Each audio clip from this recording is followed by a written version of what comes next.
How in our churches can we walk with those struggling with the effects of trauma? How can we create spaces for deep connection with God and authentic healing? How can we become more trauma informed, but not just trauma informed, but as God's people to be truly trauma responsive, just like Christ was, the crucified and risen Jesus that we follow? Today, we are talking about healing trauma in the church. This is the Embodied Faith podcast with Cyd and Geoff. That's us. And we are seeking to integrate neuroscience and spiritual formation. And now, as always, we're brought to you by Grassroots Christianity, which is seeking to grow faith for everyday people.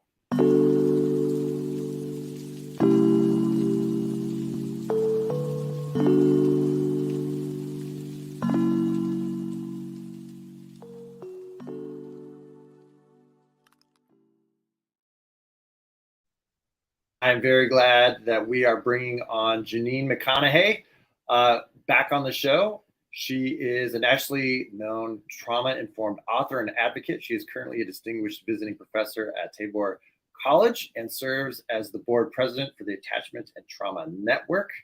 Her passion is to help educators, caregivers, and church ministry workers understand and apply trauma-informed practices.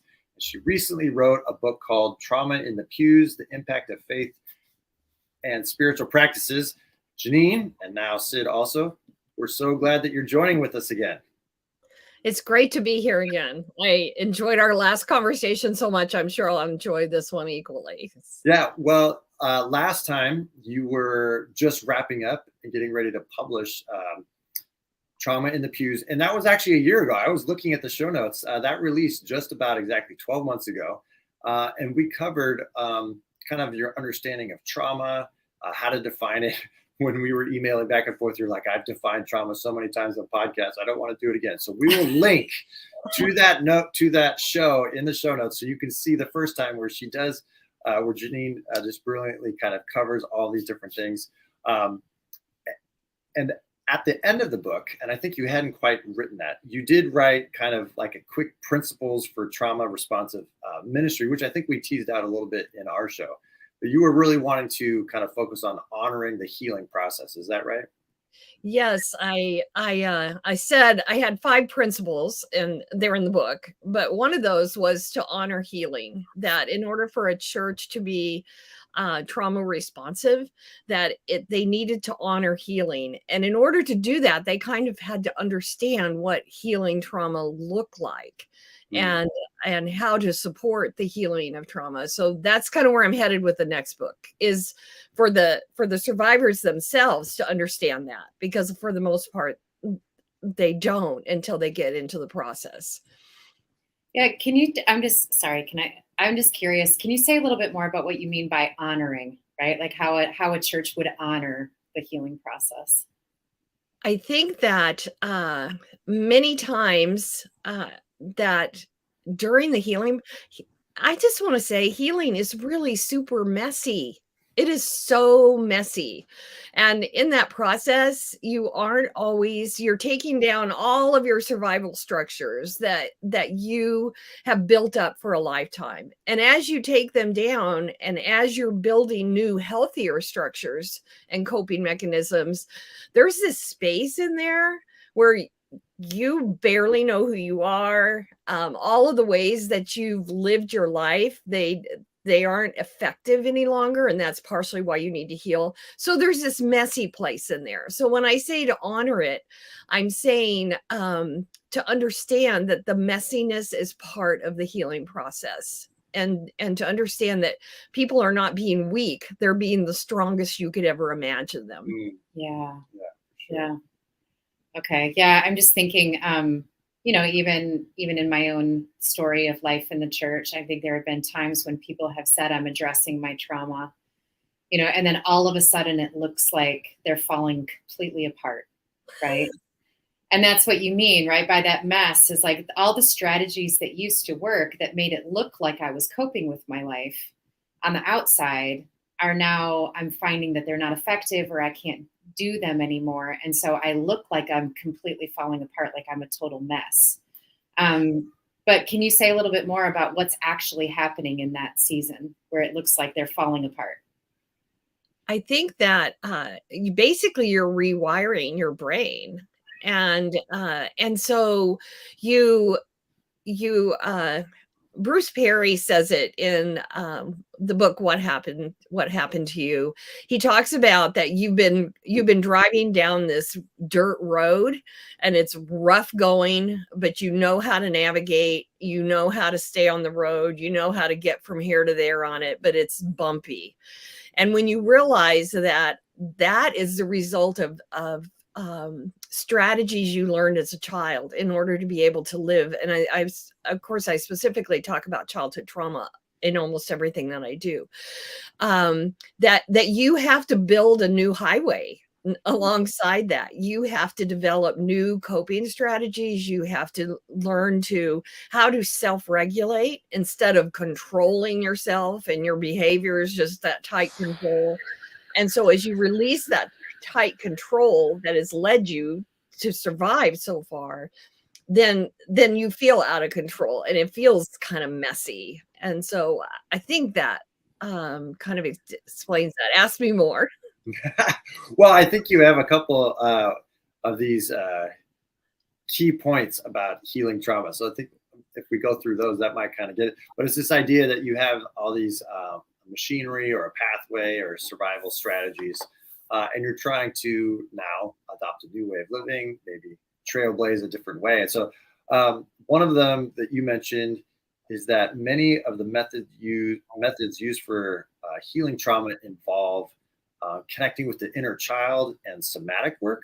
I was wondering if you could maybe unpack those either together if you need to, or separately. Like, what do you mean by connecting with the inner child, and what is this somatic or body work? Let's just talk about inner child first. Okay, there we go. Right, because they're two different things. Yeah. Right. And one goes really well with embodied and the other one, and that's the somatic part. But the inner child work is the fact that when trauma occurs during childhood, anywhere from birth to 18 years, the trauma gets you stuck at that point. So you have parts of you that, like, sometimes when someone will say, I have no idea, all of a sudden I was totally dysregulated. I have no, and I often ask, well, how did you feel when that happened?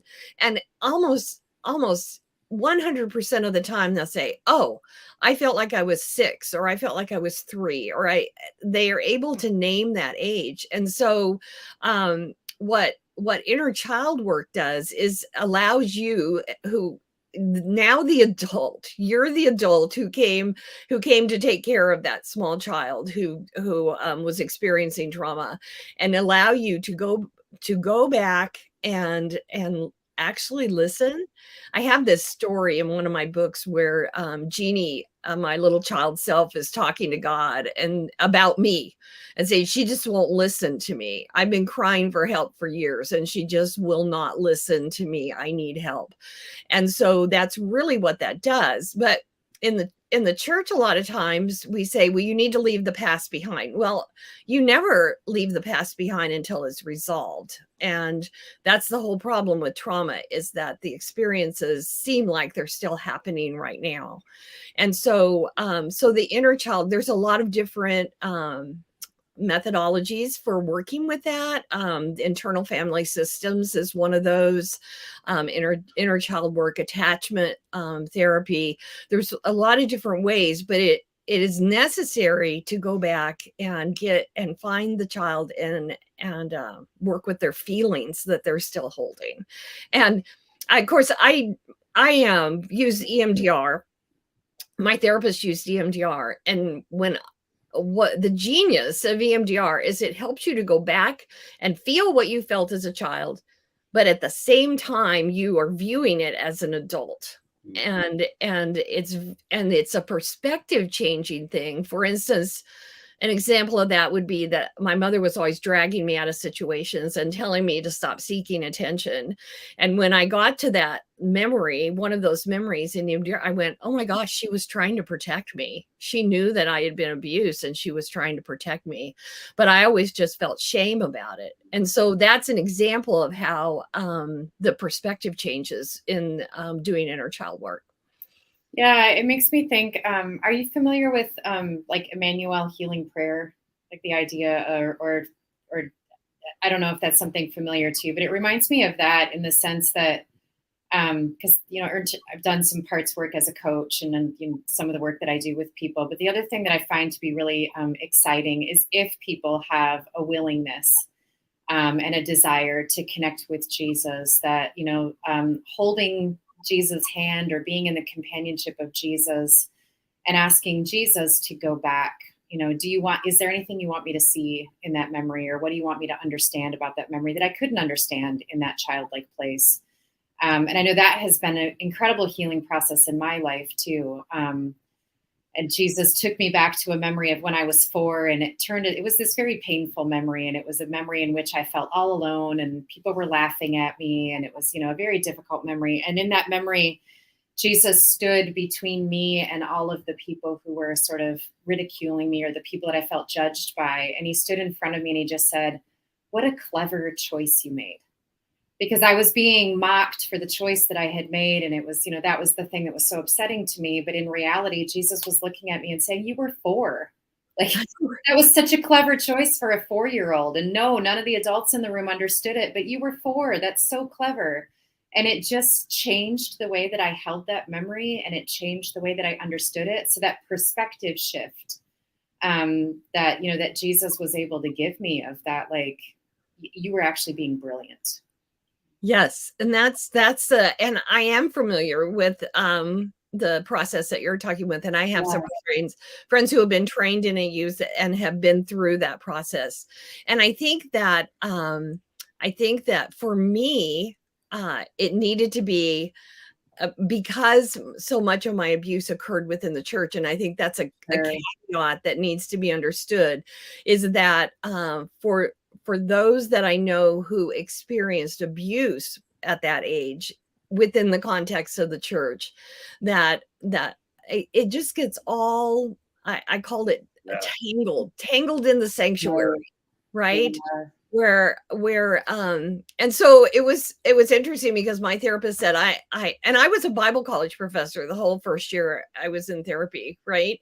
And so I was doing everything I needed to do at the Bible college, but at the same time I was in therapy, and my therapist knew that she dare not mention God. Right? And so, and that's part of another thing that the church doesn't understand, is that sometimes you need the healing to not focus on the spirituality, right? I mean, I'm really jealous of my friends who said, "Yes, and I did this type of therapy and Jesus walked in and kissed me on the forehead," and I just melt. I'm just like, "Oh my gosh, that's so beautiful. That's so wonderful." But at the beginning of my therapy, I do not want Jesus walking in the door, because I didn't believe Jesus loved me.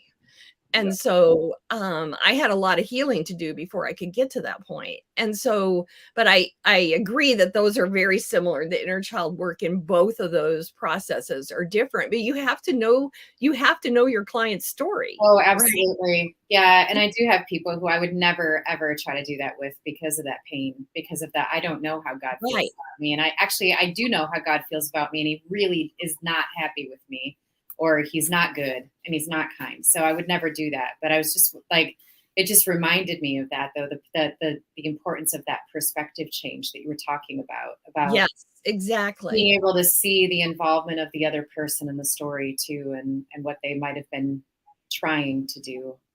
Right. Yeah. And I want to add that my therapist was a Christian. I got her off the list of recommended therapists at the college, because I felt like I needed, I was so afraid, that someone would lead me away from my faith, which I just kind of laugh about. I mean, my faith is solid, rock solid. There is, that's not going to, but anyway, I was afraid at the time, because the church makes us afraid that they're of that. Right. And so, so anyway, my therapist, we still talk. She's retired. She's in her 80s now, and she is still so curious and interested and affirming everything I do. And we know that God sat in that office with us every time, even though I wasn't able to acknowledge that. She said, "I knew that God was there with us." And so it's the choice of the way that we enter the therapy because of the people's stories that's important. And I had a friend the other day who said sometimes she works with child abuse survivors. And she said sometimes in the church, it's like we line everybody up and we're going to give them a dose of penicillin. But on the back of one person, it says allergic to penicillin. And we can't see that sign. So we just give them a shot and the person drops dead. Right. And so if we don't, and that's what I talk about honoring healing, that you can't honor healing unless you know the person's story. It's that connection of knowing their story and knowing them that needs to take place. Yeah. And that's the difference between saying what's wrong with you to what happened to you, which we talked about before, and getting at those stories and trying to just be with people on that.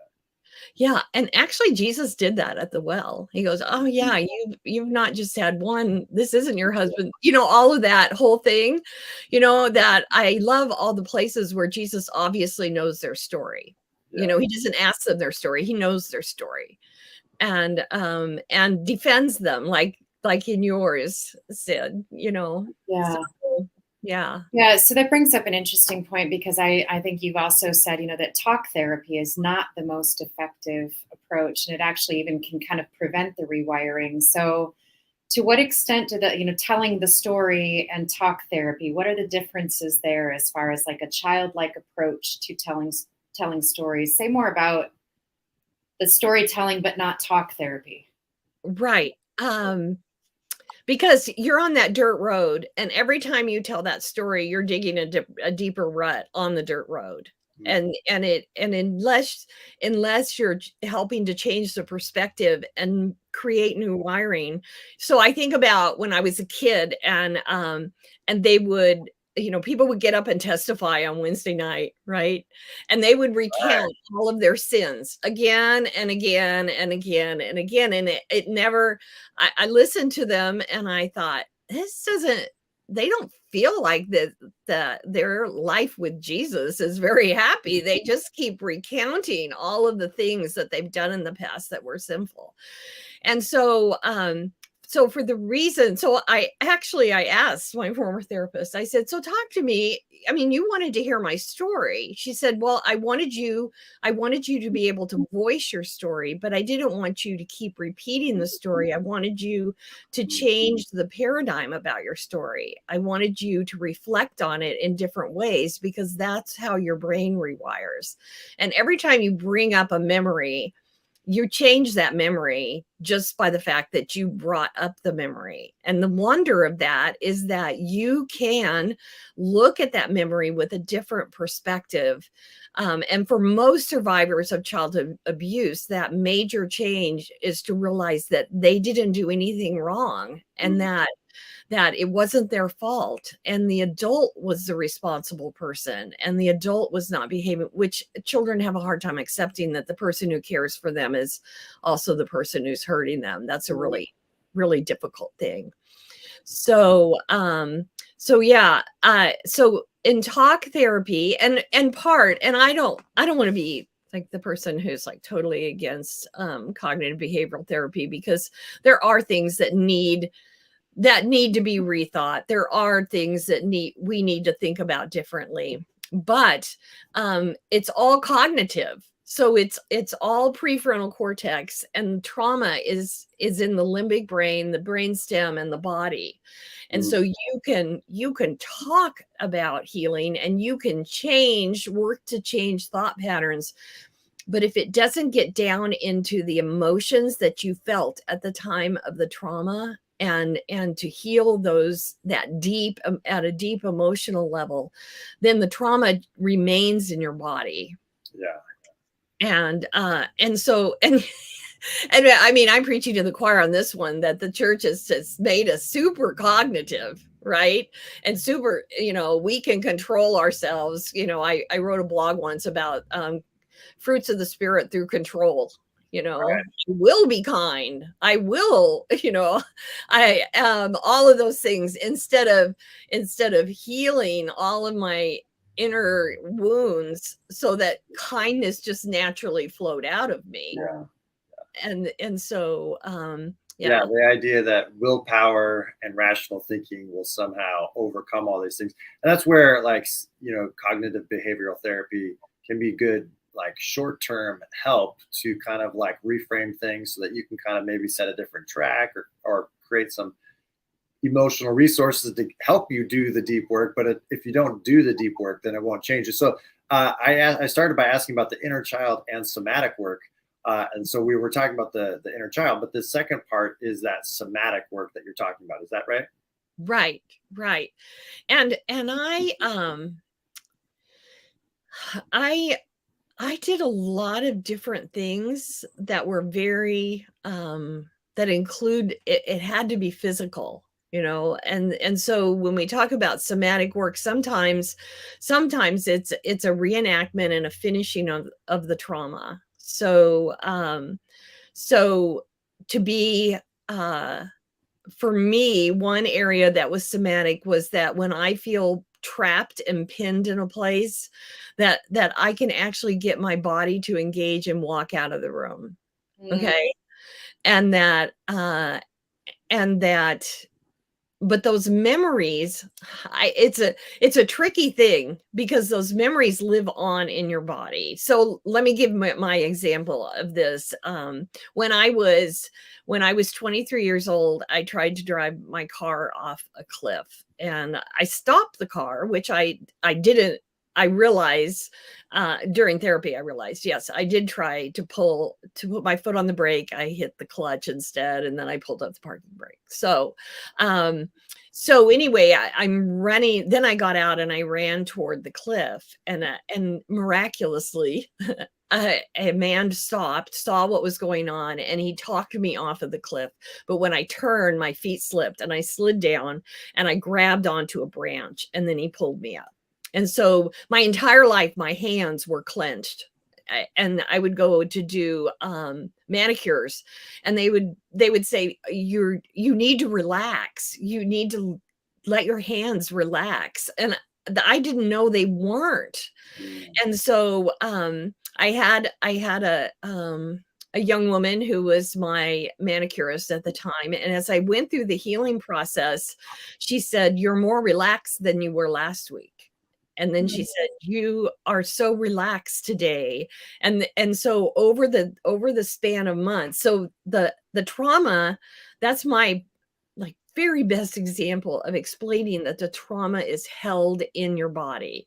I did massage work. I type on the computers, and I feel my story flowing out on the keyboard and onto the screen. And so it's a very just typing. A lot of times I'll type on my phone where I'm just pecking, and that pecking at the letters action slows me down enough to really process.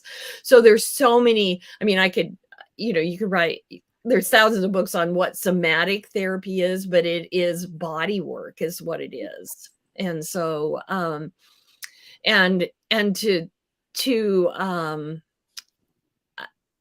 to a church, when the church feels like everything is just how you think about things, that it's necessary. Okay, yoga, okay, amazing to connect to your body, right?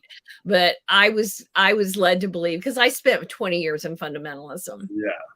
And so I was led to believe that oh my gosh, you are flirting with the devil. And so I was terrified to go, but it was what I needed to learn to connect. And when I started working out at the gym, I had a trainer, and she would say, "We're working on this muscle." I said, "Can you touch that muscle while I'm doing this so I can register where that muscle is in my body?" And so I told my therapist, the only reason I have a body is to carry my head around. And so I was completely disconnected from my body. And that's why somatic work is so important, because you cannot be a whole person and be completely disconnected from your body. Right. So before you realized that you were completely disconnected from your body, would you have said, "I'm completely disconnected from my body"? Yeah. So how did that shift, like what did you notice as that shift started to happen? Because I think a lot of us probably don't realize that we're disconnected from our bodies. And then we don't know what that means to, what do you mean, get more connected with my body? Right. So for instance, I started to feel my feelings in my body. And my therapist would say, "Where are you feeling this?" And I would be like, "In my head." Right? I don't know. It's just, where in your body are you feeling this? And I was like, I don't really want to. I would rather not. Sure.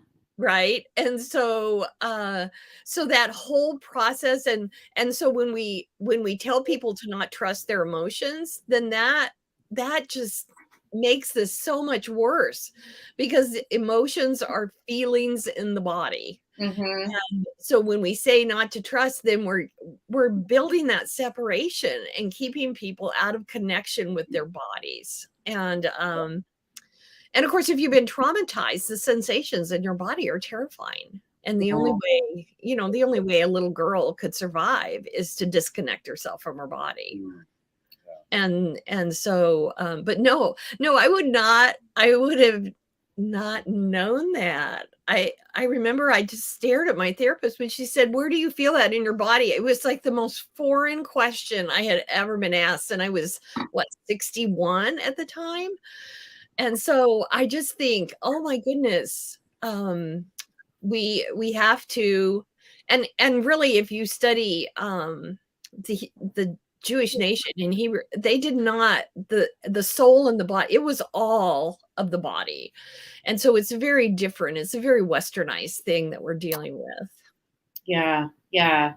So as you're, I'm just anticipating people who are listening to this who are like, well, I don't know, maybe I'm disconnected from my body, or maybe there's stuff I have going on. And, even that, like, I don't even know what I don't know. What words of hope would you offer to people as far as like the capacity, like, yeah, what did Jesus think of our capacity to change or to be healed? Well, Jesus in his healings, it was very physical. It involved touch. It would involve, right? And so Jesus, he didn't ever, he didn't separate the two. And I think that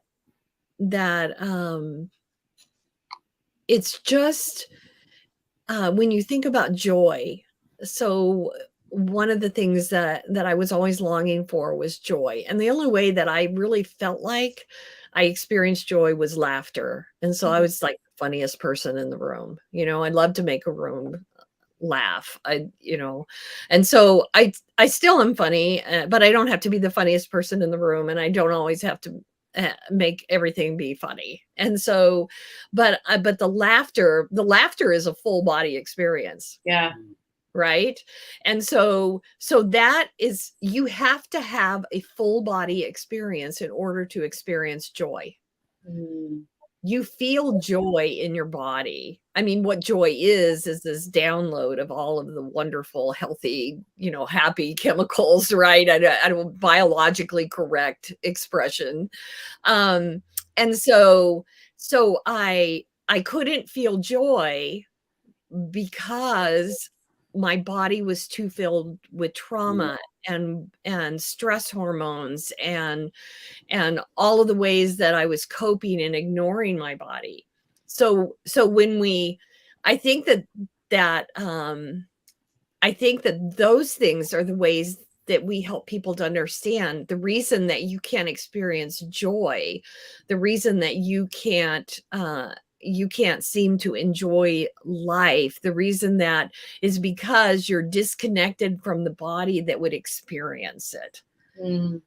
And so when you start to take down the structures, it is the most terrifying thing ever, because all of a sudden you feel in your body and you think, oh, this is not what I signed up for. Right? I was doing just great before now I feel things in my body, and I never wanted to feel things in my body.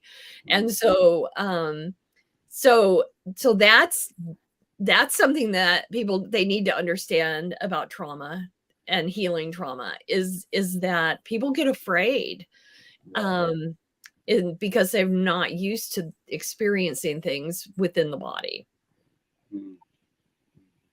Yeah, and that can be overwhelming. Yeah. Yeah. To say the least. I'm just looking at you. You had said something about how, Jesus had confidence in the capacity or the agency of the person that he was healing to be able to change. I'm like inviting people to go and do something different or to enact to the obedience in some way. He says, go wash yourself in the pool. They have to go wash themselves.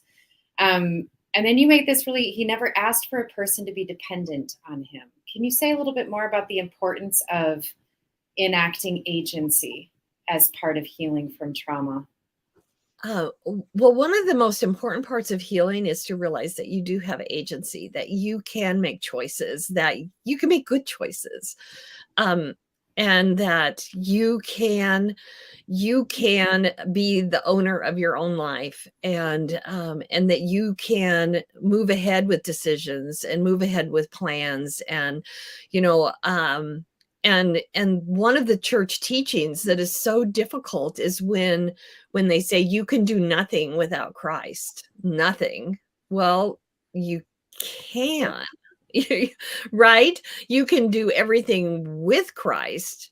I mean, you can walk alongside, be partners in life, receive strength and help and so forth. But to say you are nothing without Christ it circumvents growing agency and knowing that. And in order to heal, you have to believe that you can heal. And so when you place everything outside of yourself, then you can't you can't access the strength. And of course, then they say, oh no, you have no strength within yourself. You're the whole loathing, desperately wicked kinds of teachings. And of course, I say again that I spent so many years on fundamentalism. I got a whole dose of that. And so, and not all churches teach that. So I just want to clarify that. And I have so many of my family members in ministry. I do not bash the church because I'd be bashing my own family. That doesn't make any sense.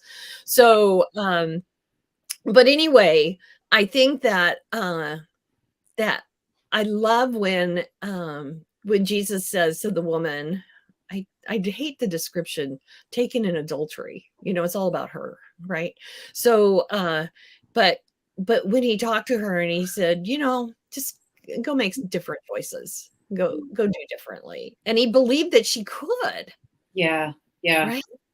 That to me, I mean, when I realized, oh my gosh, Jesus believed, and he didn't. You never find. I mean, maybe it's in I Am the Way. Maybe that's where people get it, but you never find Jesus asking everybody to worship him. You never find Jesus asking people to, well, follow me. Yes, but remain as your own person. He didn't ask them to become little miniatures of him. He wanted them to follow him and to be able to help other people, but to be themselves. And so I think that and I talk a lot in Trauma in the Pews about the fact that we lose ourselves in the church teachings, that we lose who God created us to be in trying to follow that. So I don't know. Did that answer that question? Yeah, no, it answered the question. Yeah, I mean, I feel like we could talk about that a lot more, but I know that we also have a time constraint here. But I appreciate you addressing the question for sure. I think going to that passage from Paul, it's that second part that gets forgotten, which is I can do all things through Christ who strengthens me. So it's like I am doing all these things, right? Christ is calling. Right.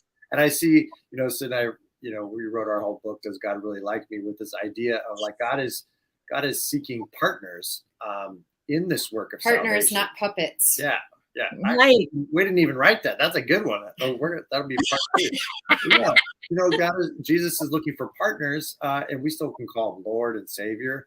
But he's entrusting us with this work, and so we live in Christ and Christ lives in us, and we have, work to do. I think it comes from certainly fundamentalism and a certain kind of Protestant reading of salvation, which is, well, you don't contribute anything to all of this. You're helpless and sinful, and you know, and all that theology. But you know, when you look at Jesus's practice, you're like, actually, he's engaging people and asking them to do all sorts of things. Take up your mat, follow me.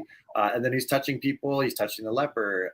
You know, the woman healed from bleeding touches him. And there's all so, yeah, we just need to get back to reading scripture again and seeing like, oh, Jesus was doing all these things. Right. It's us in the church that have kind of created a different system. And if we can just change people's minds and brains and thoughts, then everything will be solved. And it's like, well, Jesus didn't function that way. So why do we function that way? Yeah. So, Oh. well, And he asked questions. So I want to say, so when I say that I spent years in fundamentalism, so I'm really careful in the book not to throw stones at that, but I only used it when they were self-proclaimed, when they said we are fundamentalists. Okay, so when I say that, that's because that's what they named themselves. yeah, Okay? Fundamentalist Baptist Church of wherever. Yeah, so I just wanted to clarify that, for because sure. I have so many friends in that world who are good, wonderful, wonderful people, but some of the teachings were very damaging to those who had been traumatized, and so that's why I speak about it. I just want to say to everyone listening and watching that Janyne's book is just really great. Trauma and it's almost like, as I was reading, it's very conversational. It's almost kind of devotional. You're just kind of like speaking and educating, but it's very personal. So and like you just said, it doesn't take a bunch of, you know, pot shots at the church. Like, No. you're just, you know, you want people to know and be able to grow, and you want all of our traumas to be healed in the church. So thank you so much. Where can people find you online, or how can people stay connected with and you know, be waiting for this next book that you're Yes. working? If I could think of a title, I would tell you a title, but I'm struggling, you know, that happens and then it hits me. So you can find me at Janyne.org. You just have to make sure you get that JANYNE. And then you can link to social media there. I'm on Facebook, I'm on Instagram, I'm on Twitter. Not very well, but I'm there, and LinkedIn. I'm on all the social media, and you can Google my name if you can spell it. All right, well, you can rip it off of the title of this podcast, Google it, and you'll find it right away. Well, thank you so much for all of you who are listening. Please like and subscribe this video if you're watching on YouTube. You can find us on Spotify, iTunes, Apple, all those different places. Cyd and I are very easy to find online. You can Google our names too. We're pretty much the first. If you can spell them. That show up.